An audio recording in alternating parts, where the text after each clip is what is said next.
अच्युतं केशवं रामनारायणं कृष्णामोदरं वासुदेवं हरे श्रीधरं माधवं गोपिकावल्लभं जानकीनायकं रामचन्द्रं भजे। हरे राम राम राम हरे हरे, हरे कृष्ण कृष्ण कृष्ण हरे हरे, हरे राम। जय श्रीराम। गेल्या व्हिडिओमध्ये आपण नाशिक पंचवटी येथील काळाराम मंदिराचं दर्शन घेतलं होतं आणि आता आपण नाशिक पंचवटी येथील 200 वर्षाहून अतिप्राचीन लाकडी गोराराम मंदिराचं दर्शन घेणार आहोत। हे मंदिर प्राचीन कपालेश्वर मंदिराच्या दक्षिण द्वाराजवळ आहे। या मंदिराची निर्मिती पेशवेकालीन सरदार मुठे यांनी केली। अतिशय सुबक सागवणी बांधणीचा उत्तम नमुना म्हणजे हे श्री गोराराम मंदिर आहे। गेल्या 200 वर्षाचा हा पूर्वजांचा ठेवा सरदार मुठे यांच्या 8व्या पिढीनेही अद्याप जपून ठेवला आहे। श्री गोराराम मंदिराविषयी अधिकाधिक माहिती जाणून घेण्यासाठी व्हिडिओ स्किप न करता शेवटपर्यंत पहा। या मंदिराचे निर्माते सरदार मुठे यांच्या 8व्या पिढीतील श्री दिनेश गोविंद मुठे आणि श्री संजोग मुठे यांच्याकडून आपण अधिकाधिक माहिती या मंदिराविषयी जाणून घेणार आहोत।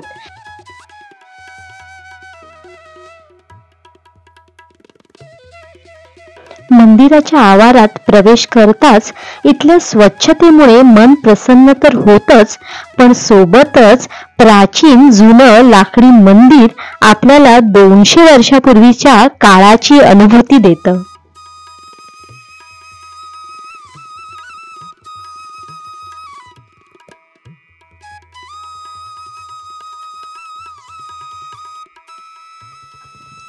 मुख्य मंदिराच्या समोरच मंदिराच्या गाभाऱ्यातील श्री रामाच्या मूर्तीसोबत नेत्रमिलन करणारे श्री हनुमानाचे मंदिर आहे। श्री हनुमंताची मूर्ती ही पांढऱ्या शुभ्र संगमरवरी पाषाणात बनवलेली आहे। हनुमंताचं दर्शन घेऊन झाल्यावर मुख्य मंदिरात प्रवेश करताच समोर पांढऱ्या शुभ्र संगमरवरी पाषाणातील भगवान श्रीराम, लक्ष्मण आणि सीता मातेचं दर्शन होतं।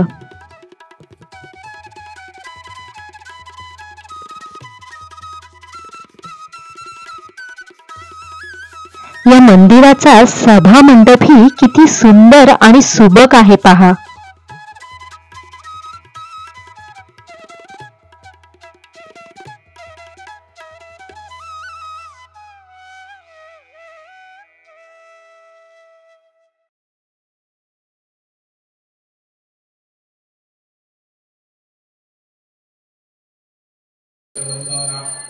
चला आता आपण या गोराराम मंदिरातील प्रभू श्री रामांची आरती अनुभवूया।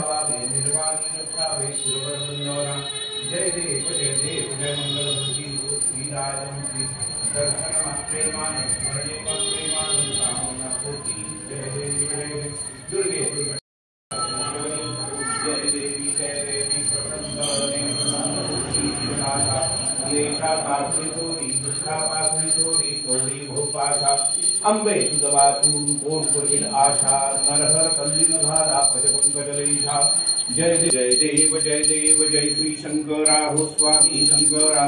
आरती ओवाळू भावाती ओवाळू तुझकर पुरवराज। जय देव श्री रामचंद्र अयोध्यापुरवासी। जन्म दशरथ पुरी चैत्र नवमीसी। उत्सव सुकृत झाला मनासी। थोर आनंद सका जनासी। जय देव जय रामचंद्रा हो श्री रामचंद्रा। कृपा निधानो हो करुणा समर्था। जय देव राम लक्ष्मण अस रावणासी। रावण भिक्षे आले हो संन्यासी। राम हृदया बधू गेले वनासी। मागे हरली सीता दृष्टे त्वरेसी। जय देव जय रामचंद्रा हो श्री रामचंद्रा। रूपा निधान हो करुणा समर्था। जय देव रामे रामचंद्रा हो श्री रामचंद्रा। रूपा निधान हो करुणा समर्था। जय देव अधिकारी गेले विभीषण लंकेसी।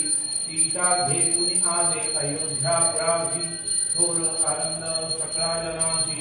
कृष्ण गोपाळ लागे चरणासी। जय सौमित्र सीतारामचंद्र देवराज सहित समस्त देवताभ्यो नमः। स्वाहा ज्ञानाय स्वाहा उदानाय स्वं समानाय स्वं परब्रह्मणे नमः। नैवेद्यमध्ये पानीयं समर्पयामि पुनर्नैवेद्यं निवेदयामि। ओम महालक्ष्मी च विद्महे विष्णुपत्नी च धीमहि तन्नो लक्ष्मी प्रचोदयात्। ओम तत्पुरुषाय विद्महे महादेवाय धीमहि तन्नो रुद्र प्रचोदयात्। ओम केशवाय विद्महे नारायणाय धीमहि तन्नो विष्णु प्रचोदयात्। ओम अंजनेयाय विद्महे वायु। जय श्रीराम। जय श्रीराम। गोराराम मंदिर मध्ये आज तुम्ही आहात, धन्यवाद। गोराराम मंदिर याची स्थापना साधारण 250 वर्षापूर्वी झाली। मुठे सरदार म्हणजे मुठे फॅमिली जी आहे यांनी याची स्थापना केली। स्थापना म्हणजे स्वतः बांधलंय ते मंदिर। साधारण याचा काळ जो आहे हा पेशवेकालीन काळ आहे। त्या दरम्यान जेव्हा काळाराम आहे, गोराराम आहे, साधारण हे दोन्ही मंदिरं ते पेशवेकालीनच समजले जातात। आता ही आमची जवळजवळ 7वी-8वी पिढी आहे। आम्ही आज आम्ही बघतो आहोत ती 7वी-8वी पिढी आहे आणि याचं एक वेगळं महत्त्व आहे। मंदिरामध्ये मूर्ती आहे त्याला गोराराम म्हणतात, जसं काळारामास काळी मूर्ती आहे म्हणून काळाराम म्हणतात, तसं गोरी मूर्ती आहे म्हणून गोराराम म्हणतात, ज्याला आपण आनंदराम म्हणू शकतो, आनंदी। आता या पर्टिक्युलर मंदिराची स्थापना आणि त्याच्या पाठीमागे एक खूप जागृत असा इतिहास आहे। तो असा आहे की तुम्हाला सांगतो या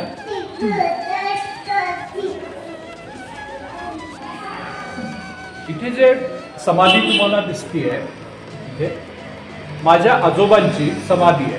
म्हणजे माझं नाव दिनेश गोविंद मुठे, गोविंद दिनकर मुठे हे माझे वडील गोविंद, आणि दिनकर जे माझे आजोबा आहेत तर त्यांची ही समाधी आहे।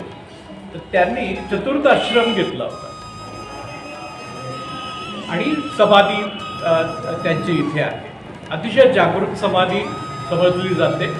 अनेक योगी लोक इथे येऊन ध्यानधारणा पण करतात। पूर्वीपासून ती परंपरा आहे आणि तुम्हाला माहिती असेल की दंडीयती असतात, जे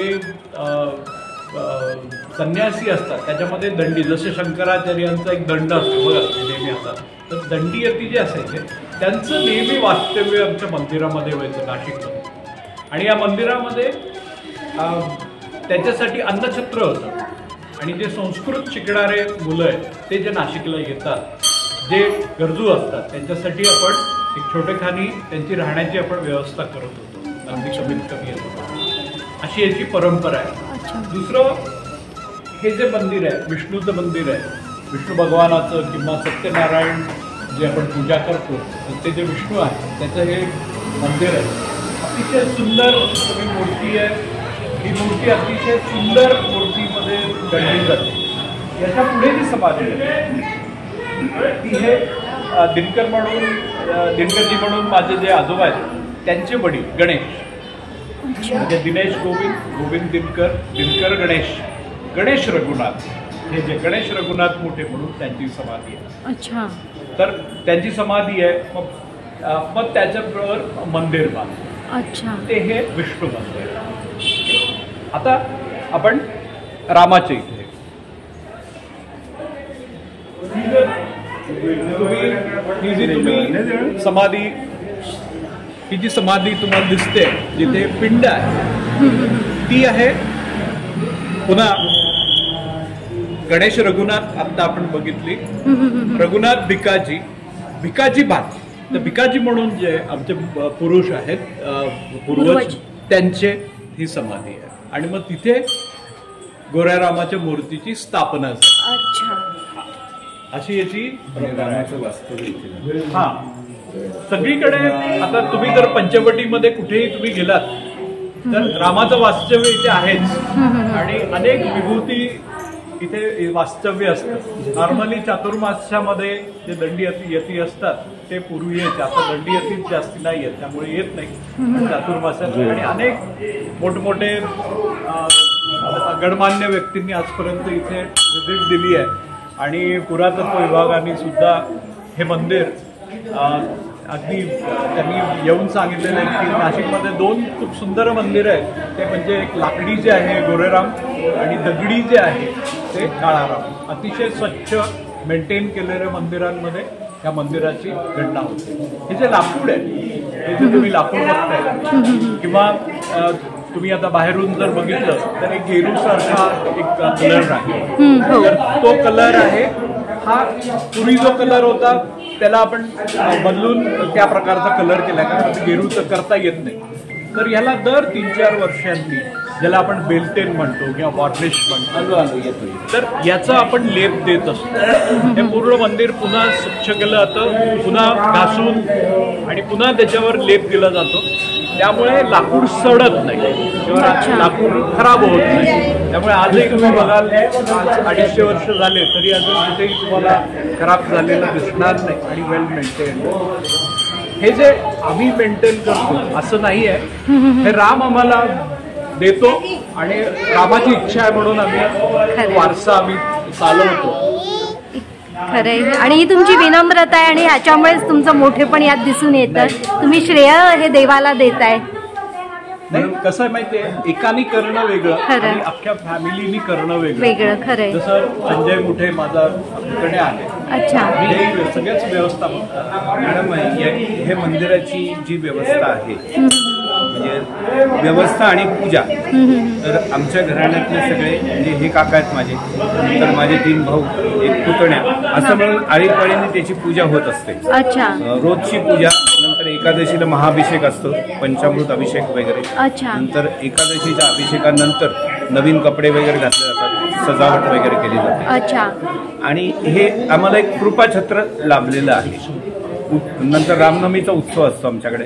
अच्छा. तो 9 दिवसाचा उत्सव असतो. गुढीपाडवा ते रामनवमी, त्या पिरियडमध्ये सकाळ संध्याकाळ आरती, प्रसाद, त्याच्यानंतर शांतीपाठाचा कार्यक्रम, रामरक्षेचा कार्यक्रम, हनुमान भीमरूपीचा कार्यक्रम, असे सगळे घरातले येऊन साप्ताहिक करतात. त्याच्यात बाहेरचे लोक पण काही सहभागी होतात. त्याच्यात हनुमान जयंतीचा उत्सव होतो.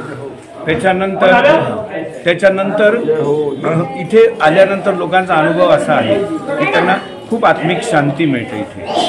म्हणजे याचं जे काही पूर्वजांनी केलेले जागृत तिथे उपासना वगैरे आहे, तप वगैरे आहे, तर त्याच्यामुळे प्रत्येक येणारा माणूस म्हणतो की आम्हाला इथे मानसिक शांती इतर ठिकाणापेक्षा जास्त मिळते. अच्छा. नाही, खरंय. छान आणि स्वच्छ प्रसन्न मंदिरं इतकी महाराष्ट्रात खूप कमी आहेत, हाताच्या बोटावर मोजण्या इतकं. आणि त्यात ही कदाचित मंदिर असावं, गोराराम मंदिर, काळाराम मंदिर.